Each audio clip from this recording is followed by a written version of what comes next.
खोबरं चावून खातो मी. कडक कडक कडक कडक. हे बघा खोबरं पण खाऊ. खोबरं म्हणजे मला पहिले तेच घेतलं. माझं वय 67 आहे सर. माझ्या 67च्या वयाच्या हिशोबाने माझी ट्रीटमेंट खूप मयूर सरांनी खूप चांगली केलेली आहे. नमस्कार मित्रांनो, तर आज आपल्या बरोबर आहे मिस्टर शिवदास शिंपी सर आणि सरांचं वय आहे 86 इयर्स. या वयात देखील त्यांना दात नव्हते आणि त्यांनी फुल माउथ इम्प्लांटच्या ट्रीटमेंटद्वारे पूर्ण ट्रीटमेंट त्यांनी करून घेतली. त्यांना दात भेटले आहेत आणि आज साधारण 10 महिने ते वर्षभराचा एक्सपिरियन्सने परत ते आले आणि चेकअपसाठी आले. तर थोडे काही प्रश्न मी त्यांना विचारू इच्छितो. सर, तुम्ही ट्रीटमेंटच्या आधी तुम्हाला दात नव्हते, तर तुम्ही जरा त्याच्याबद्दल काही अनुभव सांगू शकतात का? आधी तुम्हाला दात नव्हते तर काय त्रास होता आणि कशा प्रकारचा त्रास होता? हॅलो, मी 1992ला कलकत्त्याला होतो आणि मला दाताचा त्रास व्हायचा. तर तिथंच मी डॉक्टरना, चायनीज डॉक्टर होता त्याच्याकडे गेलो आणि त्यांनी मला कवडी बनवून दिली. नंतर माझी बदली बॉम्बेला झाली. त्यानंतर बॉम्बेला मी कवडीवाल्याकडे गेलो. त्यांनी व्यवस्थित मला करून दिलं आणि ते काही वर्ष चालली. पण मला खाताना वगैरे नंतर थोडासा त्रास व्हायला लागला. तर मी माझ्या मित्राकरवी माझ्या समाजामध्ये कोण काय आहे त्याचा तपास करून मी डॉक्टर मयूर यांचं नाव ऐकलं आणि मी त्यांच्याकडे ट्रीटमेंटसाठी आलो आणि त्यांनी माझी ट्रीटमेंट व्यवस्थित केली आणि मला ती आवडली आणि आता मी अति उत्तम प्रकारे खाऊ शकतो, पिऊ शकतो आणि बोलू शकतो. अरे वा, छान. तुम्हाला हे नोटीस झालं होतं की तुम्ही बरेच वर्ष कवळी घातल्यामुळे तुमचं हाड खूप झिजलं होतं, बरोबर? आणि सर देखील बऱ्याच डॉक्टरांकडे गेले, पण त्यांना तुम्हाला हे सांगण्यात आलेलं की हाड खूप कमी आहे आणि फिक्स दात होणार नाही, बरोबर? याच्यावरती काय तुम्ही सांगू शकतात? मी इथं आल्यानंतर चोपड्याला जाण्याचा प्रसंग आलाच. चोपडा, तर तिथे एक डॉक्टर माझे मित्र होते माझे, त्यांनी मला त्यांच्या डॉक्टरकडे नेलं. तर त्यांनी माझी चेक केलं माझे तोंड वगैरे. तर ते म्हणजे तुमचा खालचा जबडा जो आहे तो अतिशय निर्धूत झालेला आहे, जो अतिशय कामातनं गेलेला आहे. तर त्याचा उपाय एकच, इम्प्लांट करणे. तर त्यामुळे मी विचार करत होतो.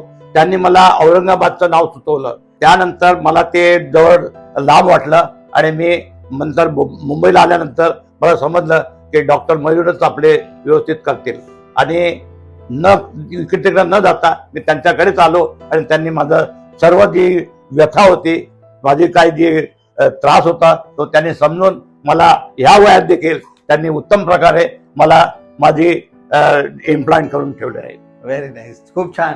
तर तुम्ही बघितलं की 86 वयामध्ये देखील इम्प्लांट्स होऊ शकतात व्यवस्थितपणे आणि जसे आज सर व्यवस्थितपणे खाऊ शकतात, एन्जॉय करतात लाईफ, तसं तुम्ही देखील एन्जॉय करू शकतात. मला अजून एक विचारायचं, आता तुम्ही सगळंच खाऊ शकतात? हो हो हो. आणि आधी खाण्यात खूप त्रास असायचा, बरोबर? आधी नरम खायचा, आता तुम्हाला सगळंच खाता येतं. तुम्ही नॉनव्हेज वगैरे तर खात नाही, बरोबर? पण तुम्ही सलाड वगैरे सगळं खाऊ शकता. खोबरं चावून खातो मी. हे बघा खोबरं पण खाऊ. खोबरं म्हणजे मला पहिले तेच घेतलं.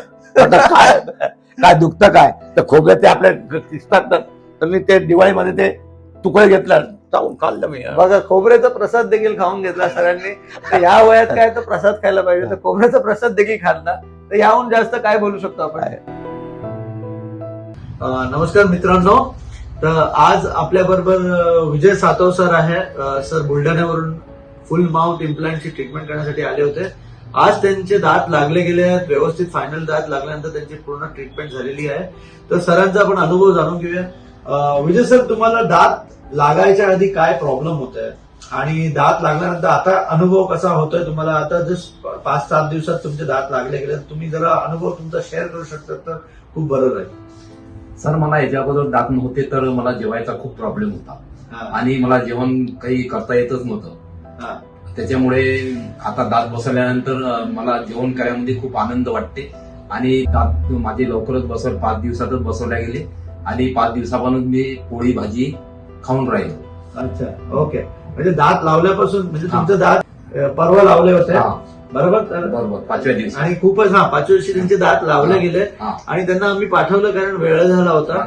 त्यांची चिविंग एफिशियन्सी टेस्ट आम्ही जे नेहमी करतो, ठीक आहे, पेशंटला दात लागल्यानंतर इमिडिएटली आम्ही त्यांना सँडविच खायला देतो, तर ते लेट झाल्यामुळे आम्ही केलं नाहीये, पण आज आपण ती टेस्ट करून दाखवूया. हे तुमच्यासाठी आज आम्ही सँडविच आणलंय. तर हे बघा काय असतं, जेव्हा दात नसतात तेव्हा गाजर, काकडी, मुळा आणि ह्या सगळ्या गोष्टी जे सँडविच असतं, म्हणजे जे सलाड असतं ते खाऊ नाही शकत आपण, बरोबर.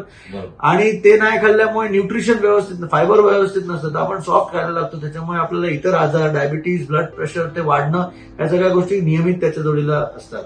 तर दात लागल्यामुळे इनडायरेक्टली इफेक्ट असतो, तुमचं डायजेशन चांगलं होऊ शकतं, तुम्ही व्यवस्थित खाऊ शकता. तर आज सर आम्हाला जरा खाऊन दाखवा, तुमचे नवीन दात लागले आहेत, तुमच्यासाठी सँडविच आणलंय, एक जरा तुम्ही खाऊन बघा आणि आम्हाला दाखवा की तुम्हाला कसं व्यवस्थित खाता येतं. घ्या.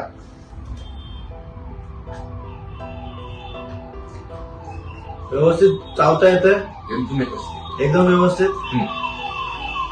बघा आता काकडी, त्याच्यात मुळा, काकडी आहे, टमाटर आहे, बीट आहे, ठीक आहे, या सगळ्या पदार्थ असताना पण व्यवस्थितपणे खाता येते तुम्हाला, बरोबर.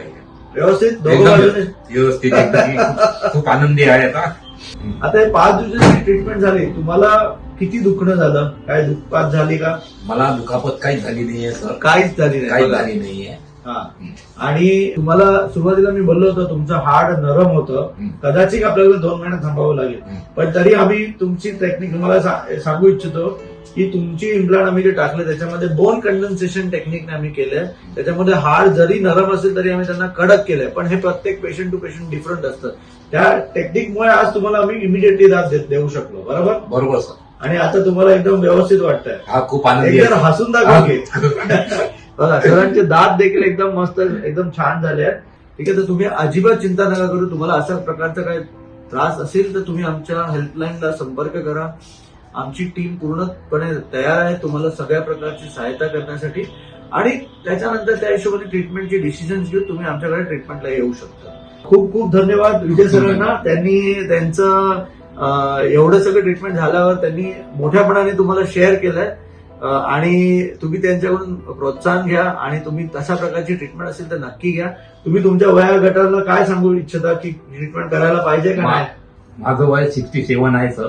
माझ्या 67च्या वयाच्या हिशोबाने माझी ट्रीटमेंट खूप मयूर सरांनी खूप चांगली केलेली आहे, आणि इथला स्टॉफही डॉक्टर सानिका मॅडम आणि इथला सर्व स्टॉफ खूप चांगला आहे. त्या स्टॉफमुळे बी काहीच असं वाटलं नाही की आपण ट्रीटमेंट केली म्हणून. Thank you so much. तर धन्यवाद. तर हे बघा, हे असं असतं की अशाच प्रकारे प्रत्येक पेशंट आमच्याकडे ट्रीटमेंट करणारा आनंदप्रमाणे राहतो, आणि आम्हाला पाहिजे की त्यांनी व्यवस्थितपणे अशीच आजीवन हेल्दी राहावं आणि आमच्याकडे फॉलोअपला येत जावं अशाच प्रकारे.